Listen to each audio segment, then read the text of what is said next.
পুলিশের ভাইয়েরা আপনারা উপস্থিত আছেন, আপনাদের দায়বদ্ধতা জনগণের কাছে, আপনাদের দায়বদ্ধতা গুলশানের কাছে নয়, আপনাদের দায়বদ্ধতা ধানমন্ডির কাছে নয়।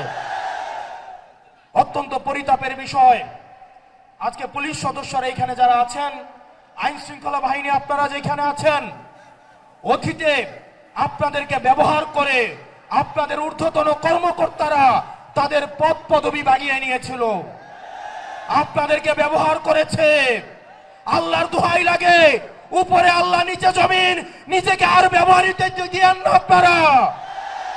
আপনারা ন্যায়ের পক্ষে থাকেন, ইনসাফের পক্ষে থাকেন, কোন রাজনৈতিক দল নয়, বাংলাদেশের জনগণ আপনাদের পক্ষে থাকবে। 12 তারিখ নির্বাচনে প্রশাসনের ভাইয়েরা আপনাদের কাছে উদাত্ত আহ্বান জানাবো, আপনাদের কোন দলের গোলামি করার দরকার নাই। প্রশাসনের ভাইয়েরা আপনারা জামাতে ইসলামের নন, আপনারা বিএনপির নন, আপনারা এনসিপির নন, আপনাদের জবাবদিহিতা বাংলাদেশের জনগণের কাছে। আজকে যদি আপনারা ভোট চুরি করে, লাইলাতুল ইলেকশন করে, রাতের ভোট দিনের ভোট রাতে করে, জনগণের ভোট চুরি করে আপনারা নির্দিষ্ট কোন দলকে ক্ষমতায় নিয়ে যান, আপনাদের সন্তানদের কাছে আপনারা দায়বদ্ধ থাকবেন।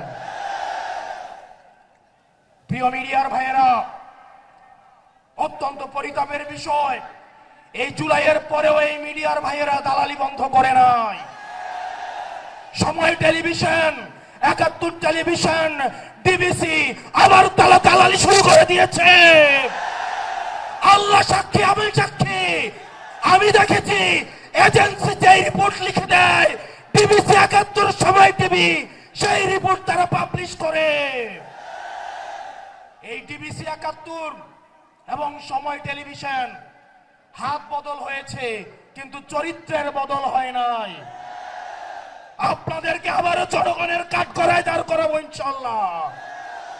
এই মিডিয়া শুধু প্রশ্ন, দুনিয়ার যত প্রশ্ন, দুনিয়ার যত সমস্যা, আমাদের ইনকাম কি, আমাদের চলাফেরা কোন জায়গা থেকে আসে, আমাদের শার্ট কোন জায়গা থেকে কিনি, রাজনৈতিক কর্মসূচি কিভাবে হয়, দুনিয়ার সকল প্রশ্ন আমাদের জন্য। অন্যদিকে সকল প্রশংসা এবং সকল মুগ্ধতা একটা রাজনৈতিক দলের জন্য।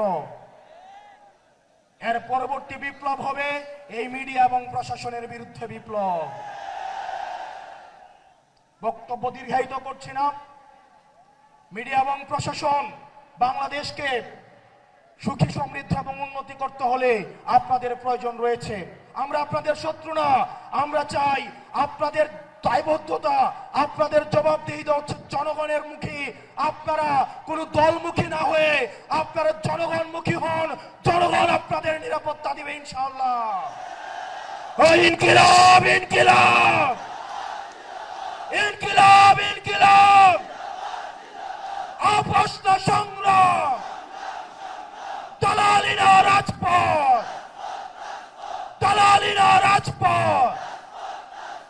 সর্বশেষ, যিনি স্বপ্ন দেখছেন একজন প্রধানমন্ত্রী হবেন, উনি যখন একজন তৃতীয় শ্রেণীর আলাপ আলোচনা মঞ্চে উঠে দাঁড়িয়ে করেন, সেগুলো আমাদেরকে তাড়িত করে।